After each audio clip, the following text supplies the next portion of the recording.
7 pessoas da Bíblia que lutaram contra a depressão. Isso foi adaptado por mim, Hélio de Menezes Silva, a partir de um estudo da irmã Debbie McDaniel. Todos os dias cruzamos caminho e até falamos e convivemos com pessoas desesperadas, magoadas e solitárias. Podemos nem sequer estar cientes da estrada escura em que elas estão. Às vezes percebemos isso, mas muitas vezes não percebemos.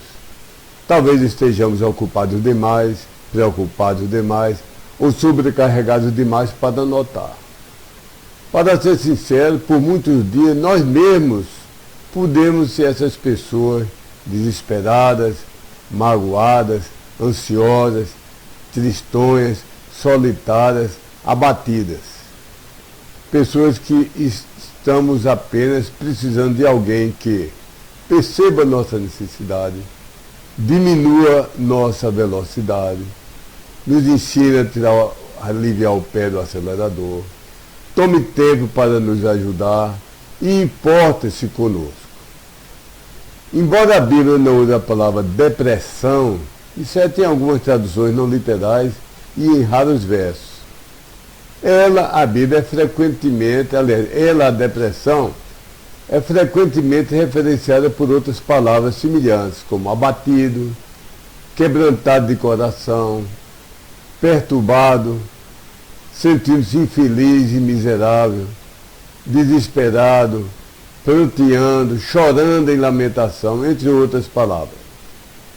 Em toda a Bíblia há várias histórias sobre piedosos e influentes homens e mulheres de fé que lutaram e lutaram e lutaram em tempos sombrios de desesperança e depressão.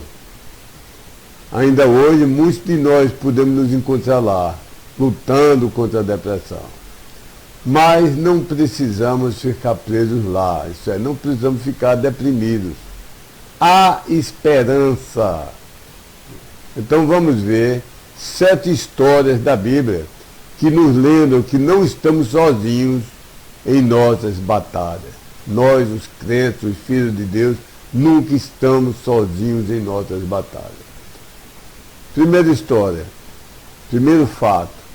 Davi ficou perturbado e lutou contra um profundo desespero. Em muitos dos salmos por ele escritos, Davi descreve a sua angústia, a sua solidão, o medo do inimigo. Seu coração chora por causa do próprio pecado dele e chora com a culpa com a qual ele lutou por causa disso. Também vemos sua enorme tristeza ao perder 2 de seus filhos, não só perder, mas ele sabia que seus filhos tinham morrido em consequência do pecado dele, Davi. Então isso é angustiante demais para um pai. Em outros lugares, a honestidade de Davi, com suas próprias fraquezas, nos dá esperança para nós que lutamos hoje. Salmo 38:4 diz, está escrito: pois já as minhas iniquidades ultrapassam a minha cabeça, que as iniquidades ultrapassam a cabeça. Como carga pesada são demais para as minhas forças. Salmo 42:11 diz, por que estás abatido, ó minha alma? E por que te perturbas dentro de mim? Espera em Deus, pois ainda o louvarei, o qual é a salvação da minha face e o meu Deus. Eu mesmo, Hélio de Menezes Silva, sem querer alterar demais as coisas que a irmã Debbie escreveu, eu penso que quase sempre Davi confiou em Deus durante anos e anos de ser perseguido para ser morto.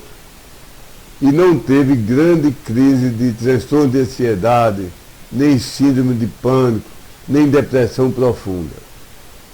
Porque em Salmo 4:8 ele escreve, em paz também me deitarei e dormirei, porque só tu, Senhor, me fazes habitar em segurança. Então eu penso que enquanto o perseguidor, Saul, com o exército, perseguia Davi sozinho, como o exército perseguindo um cachorro esfaimado. Saul dormia angustiado, não conseguia dormir. E Davi chegava à noite, ele fugindo e vendo o exército se aproximando dele, ele fugindo. À noite todos tinham que parar porque a escuridão não permitia enxergar para onde estava andando. Davi encostava a sua cabeça e dormia tranquilamente. Em paz também me deitarei e dormirei, porque só tu, Senhor, me faz habitar em segurança. Mas no caso do seu pecado contra Deus, contra Batseba e Urias, Davi sim sofreu muita aflição. Eu creio que as aflições, as depressões de Davi foram mais relacionadas a quando ele pecou profundamente contra Deus, contra ele mesmo e contra seu semelhante. Porque em Salmo 32:3 ele escreveu, inspirado por Deus: quando eu guardei silêncio, envelheceram os meus ossos pelo meu bramido em todo dia. 4. Porque de dia e de noite a tua mão pesava sobre mim. O meu humor se tornou em sequidão de estio, Selá. 5. Confessei-te o meu pecado e a minha maldade não encobri. Dizia eu: confessarei ao Senhor as minhas transgressões e tu perdoaste a maldade do meu pecado. Então nós vemos aqui a angústia dele, o sofrimento dele, e vemos que quando ele confessa o pecado, ele confia e Deus o restaura.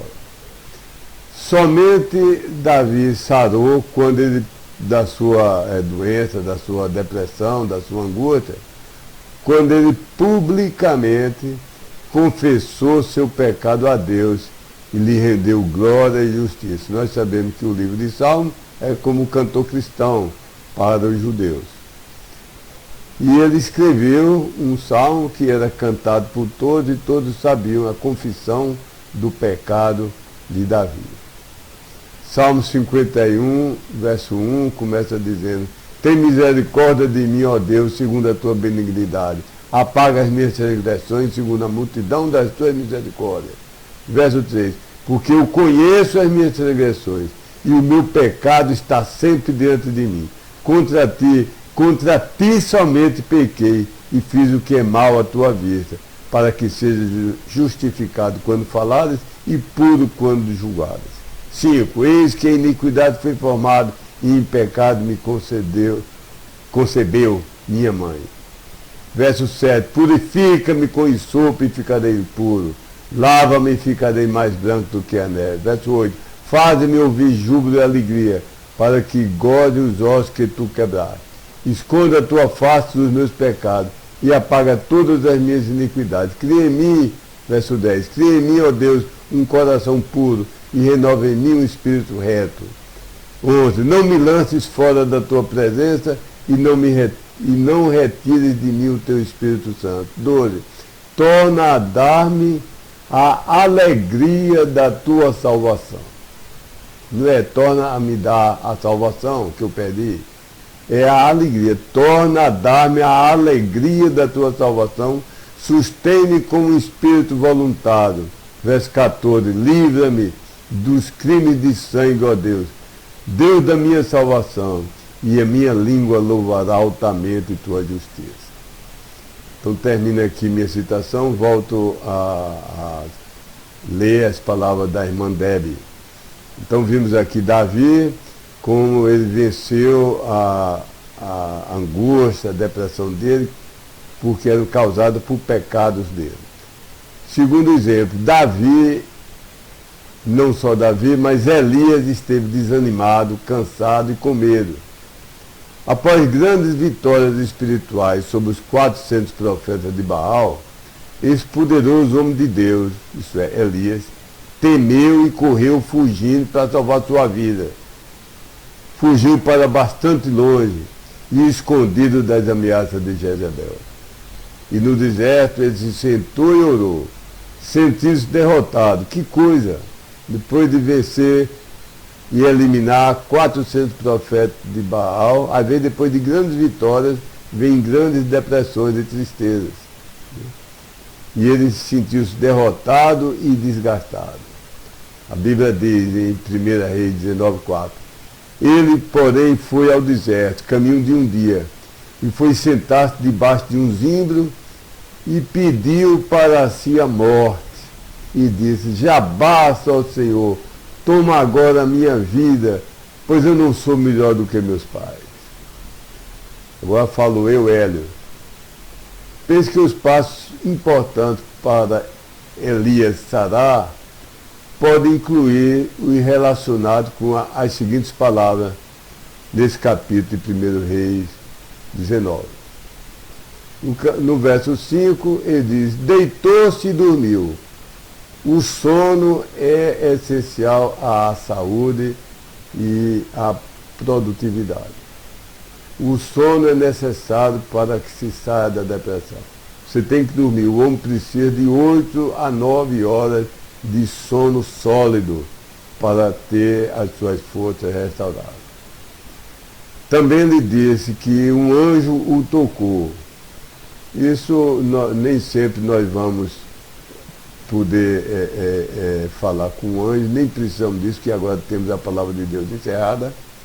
Mas o fato é que Elias lhe deu ouvido. Hoje o Deus pode usar sua palavra escrita, pode usar um irmão, um médico, para nos ordenar o que fazer para sair da ansiedade, depressão e pânico. A esposa pode nos aconselhar, seu filho amado, seu pai amado, seu sábio pai, sua sábia mãe, pode lhe aconselhar. Além disso, as pessoas mais queridas podem nos abraçar, quase que acalentando. E esse abraço, esse acalento, é uma coisa que nos faz bem. Temos perdido isso na sociedade moderna, que evita assim, até contato físico. O filho cresce, a filha cresce, fica meio afastado do pai e da mãe, mas um abraço é tão bom. E aqui o anjo tocou. O toque, ele nos encoraja, aquele toque de carinho, de bem-querer. Então, alguns aspectos importantes para vencer uma depressão: dormir, ter contato social, não se retirar, não se isolar, os parentes abraçarem e dizer: eu lhe amo, estou com você, estou lhe apoiando, estou orando por você. Isso ajuda muito. No verso 6, à sua cabeceira estava um pão cozido sobre as brasas e uma botija de água. E comeu, e bebeu, e tornou a deitar-se. Não só dormir, mas a alimentação é importante. Alimentação importante, não só a quantidade necessária para você manter-se forte, mas a qualidade. Procure rever a sua alimentação, comer comida que realmente alimenta e faça bem. No verso 8 diz que ele caminhou. Então o exercício físico é extremamente importante. Dá uma alegria da gente trabalhar fisicamente. Mesmo quem tem por profissão o exercício da sua mente, o trabalho seu é mental, mas não deixe de ter exercício físico, pelo menos 30 minutos, numa boa caminhada, suar a camisa, sair muito suor da sua camisa. Isso faz bem, aquele cansaço físico faz bem. Então nós vimos aqui 9 a 17 que Elias caminhou, ouviu a voz de Deus, compreendeu que ainda tinha a fazer. Tudo são partes da cura para a depressão, no caso de Elias. Ele compreendeu que ainda tinha a fazer uma grande parte do plano de Deus, que ele não podia deixar aquele plano de Deus inconcluso, se retirar e deixar incompleto aquele plano. No verso 18, ele entendeu que não estava tão sozinho quanto pensava estar. Há 7.000 que não dobraram o joelho a Baal. Deus é maravilhoso. Cada um desses 7.000, e Elias pensava que tinha restado somente ele no país, a quem amava a Deus, que botava Deus acima de todas as coisas. Mas Deus fez sair aquela cegueira física dos olhos de Elias, e ele viu espiritualmente que havia 7.000 pessoas do remanescente fiel de Deus, Jeová, que estava fiel sem adorar a Baal. No verso 19, ele começou a trabalhar em equipe. Deus deu a ele de presente Eliseu, e ele talvez fosse arredio, não queria trabalhar em equipe, fazia tudo junto, mas a partir daí passou a trabalhar em equipe, dividiu o trabalho, aceite pessoas, delegue tarefas, e essa é uma cura é um dos passos para a cura da depressão. Acho que é a terceira história agora. Jonas esteve com ódio, volta às palavras da irmã Debbie, Jonas esteve com ódio e queria fugir. Depois que Deus chamou Jonas para ir a Nínive para pregar o povo de lá, ele fugiu na direção oposta para o mais longe possível. Somente depois de uma tempestade no mar, que quase que afunda o navio. Somente de ter sido arremessado nas ondas tempestuosas. Somente depois de ter sido engolido por uma baleia. Somente depois de ter ficado naquele estômago, passava peixe podre para ali, no estômago da baleia. E ele foi muito duro. E 3 dias não se rendeu. Depois de 3 dias, ele finalmente clamou por socorro. Aí Deus lhe deu uma segunda chance e ele obedeceu. Ele foi e pregou a mensagem de Deus para o povo de Nínive, mas parece que secretamente ele torcia e queria ver e ia ter deleite em ver Nínive e os ninivitas serem destruídos. Deus deu um arrependimento na cidade, o povo se arrependeu, Deus perdoou, e então Jonas se encheu de ódio. Ódio desejando a morte daquele povo. Ódio com ressentimento contra Deus. Ódio porque a misericórdia de Deus alcançou todas as pessoas que se voltaram para ele. Em vez de se alegrar, Jonas ficou furioso. E Jonas diz em Jonas 4,3: peço-te, pois, ao Senhor, tira a minha vida, porque melhor me é morrer do que viver. No verso 4,9, Jonas diz: e mesmo depois, aliás, a Bíblia diz, e mesmo depois que Deus estendeu a mão a Jonas, novamente com grande compaixão, ele respondeu: faço o bem que me revolta até a morte.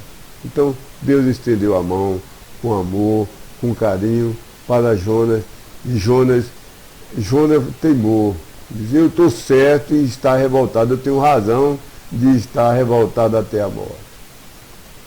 E então, agora são palavras minhas, eu penso que ele só sarou depois que pela segunda vez se viu em agonia para morrer de uma morte horrível. Se deitou lá no sol inclemente, no local deserto, levando o sol, esperando morrer, não se suicidou, mas foi para um canto que levaria a morte dele. Deus mandou a aboboreira crescer e dar sombra a ele. E depois ele sentiu-se que a aboboreira morreu.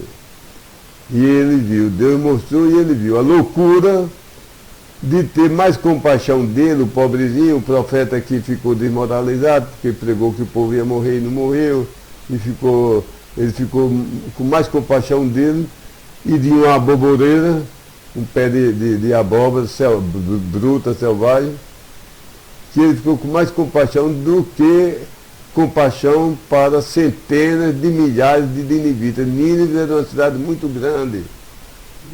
Então, quando Deus mostrou isso, eu acho que aí foi quando ele sarou da depressão. Termina abruptamente o livro aí, não diz o que se passou, mas pelo o contexto de toda a Bíblia, eu posso entender que ele se arrependeu e pediu perdão a Deus e foi perdoado. Mais uma história na Bíblia muito útil para nós quando enfrentamos angústias e tentações e risco de depressão. Jó sofreu enormes perdas, devastação e terrível doença física. Esse justo homem de Deus perdeu literalmente tudo que tinha. Era o homem talvez mais rico da terra, pelo menos do Oriente, da região, e num dia perdeu tudo. O sofrimento e a angústia foram tão grandes que até a própria esposa disse: ainda reteis a tua sinceridade, amaldiçoa a Deus e morre. Jó 2,9. Depois o diabo tocou no corpo dele, sem permissão para matá-lo, mas permissão para fazê-lo sofrer horrivelmente. Ficou do pé à cabeça em chagas. Então, embora Jó tenha mantido sua fidelidade a Deus por toda a vida, ele ainda lutou profundamente pelas trincheiras da dor.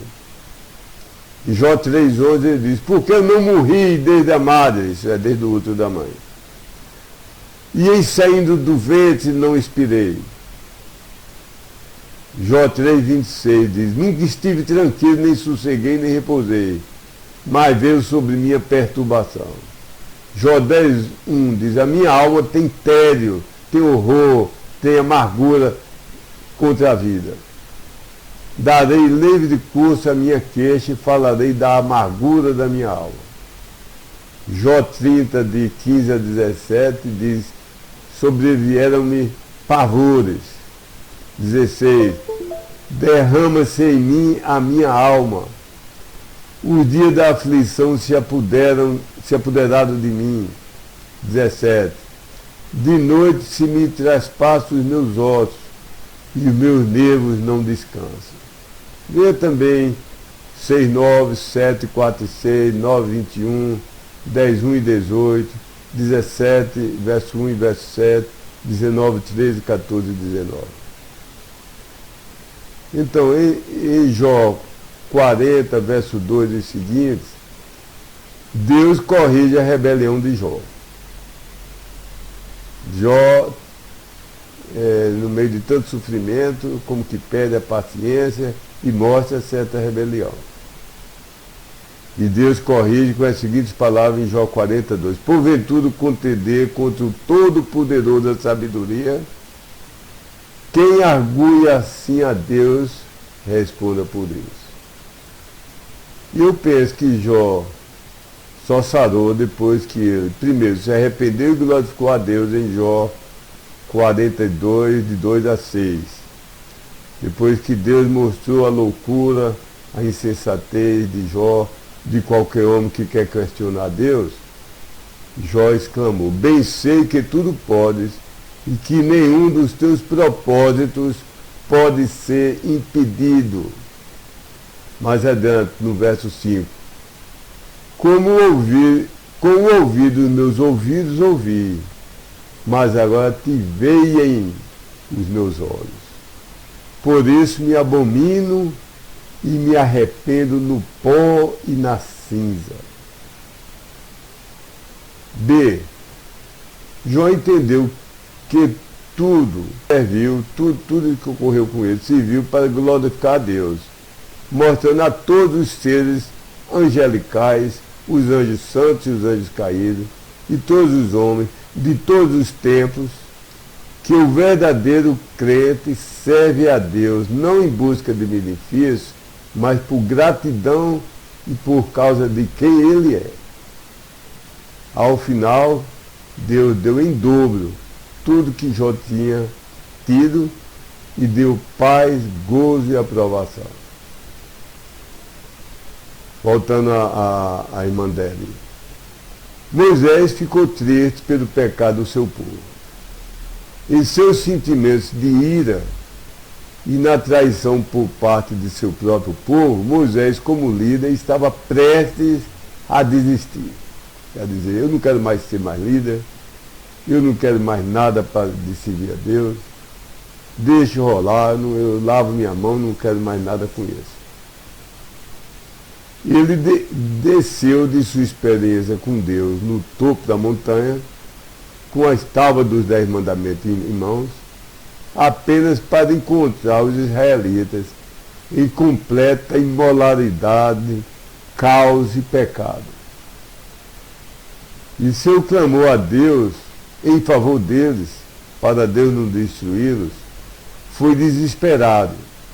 Ele disse, em Êxodo 32, 32, Agora, pois, perdoa o pecado deles, se não risca-me, peço-te do teu livro que tens escrito.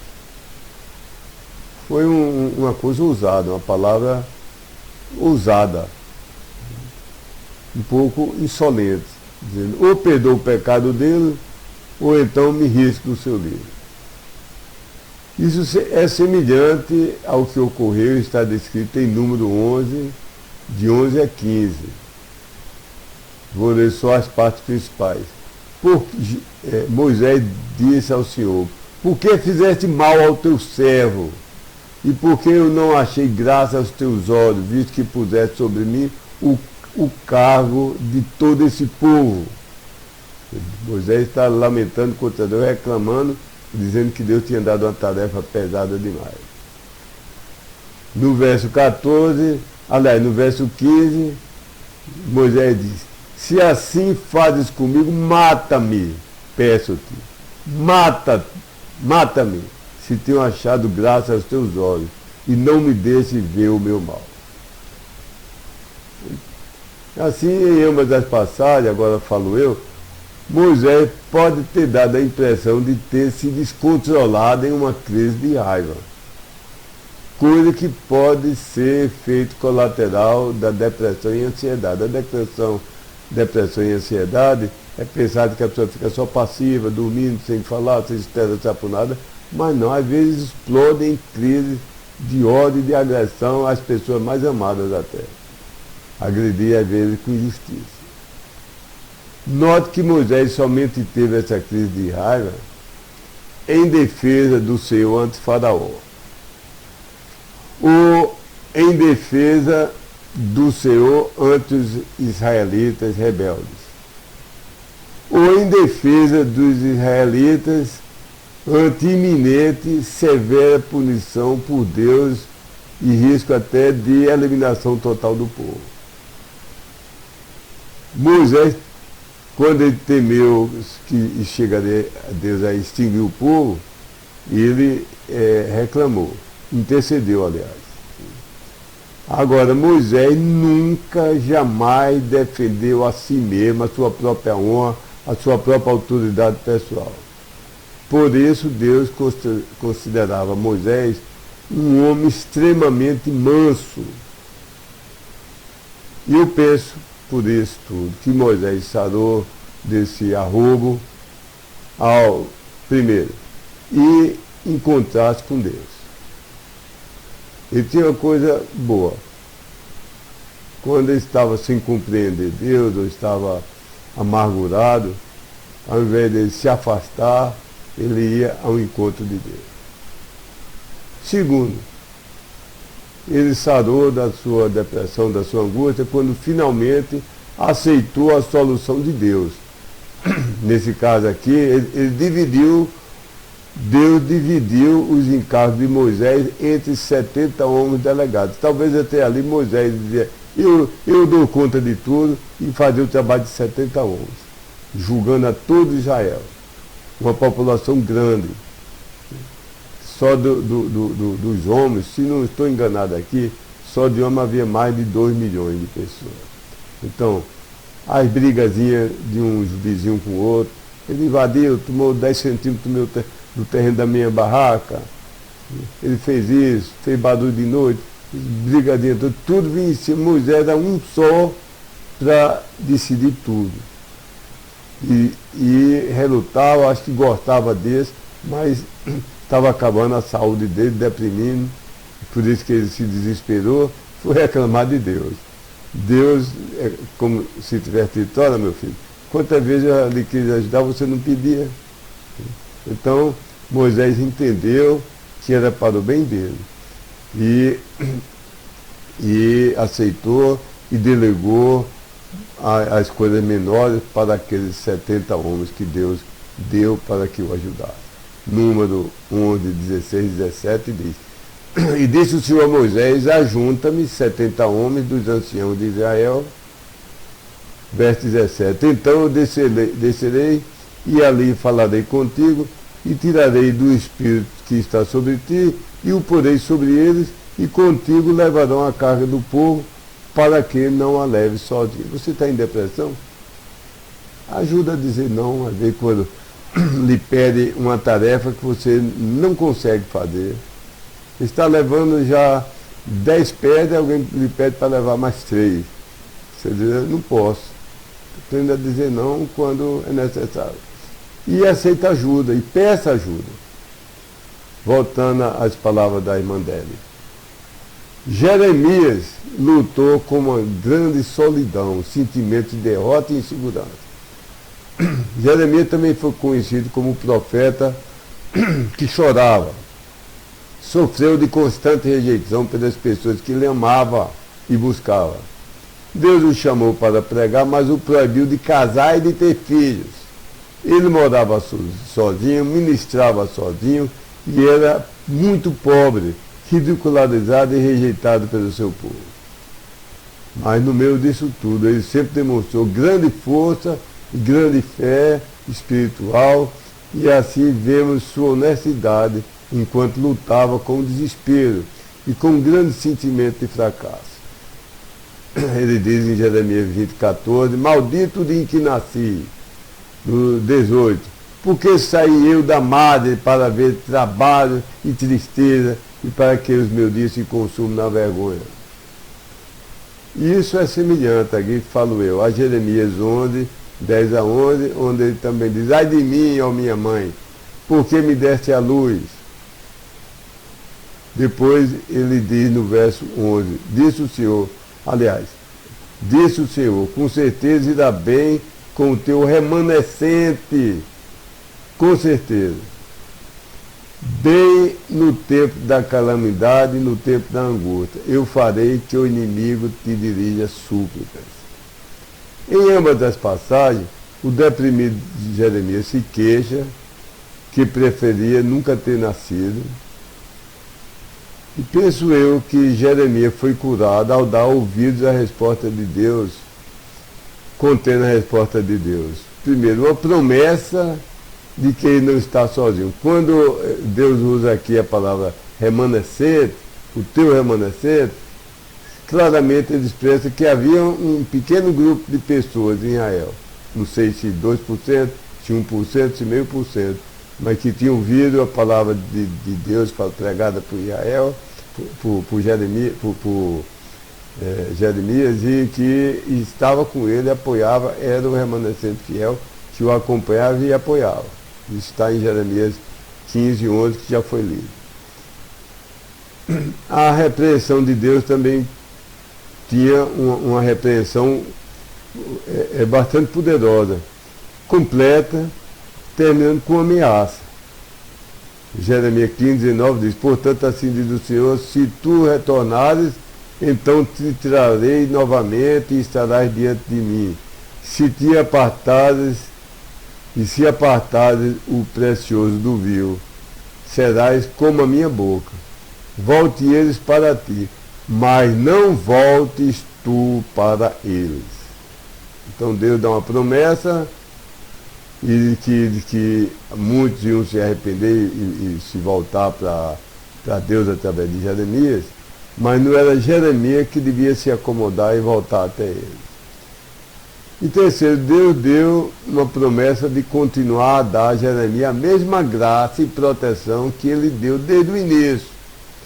Em Jeremias 11:20, ele diz, eu te porei contra esse povo como fortificado muro de bronze, e pelejarão contra ti, mas não prevalecerão contra ti, porque eu sou contigo para te guardar, para te livrar deles, diz o Senhor. 21, e arrebatar-te-ei da mão dos malignos, e resgatar-te-ei da mão dos terríveis. Sétimo relato da Bíblia, até o próprio Jesus, sua parte humana, ficou profundamente angustiado com o que estava diante dele. Cristo sabia, Jesus sabia o que estava por vir, ele sabia que Deus o havia chamado para uma jornada de grandes, enormes sofrimentos, sabia o que devia acontecer para que nós fôssemos salvos e para que nós pudéssemos viver verdadeiramente livres. Nosso Salvador e Senhor estava disposto a pagar o preço em nosso lugar, mas não era um caminho fácil. Isaías profetizou que Cristo seria varão de dores e experimentado no sofrimento.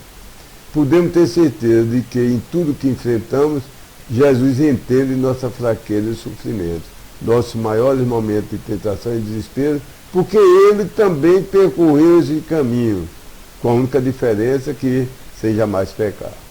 Hebreus 4,15 diz: porque nós não temos um sumo sacerdote que não está podendo ser tocado com o sentimento das nossas fraquezas, porém tendo sido posto à prova em todos os pontos segundo a nossa semelhança, ainda que são pecados, ainda que sem pecado.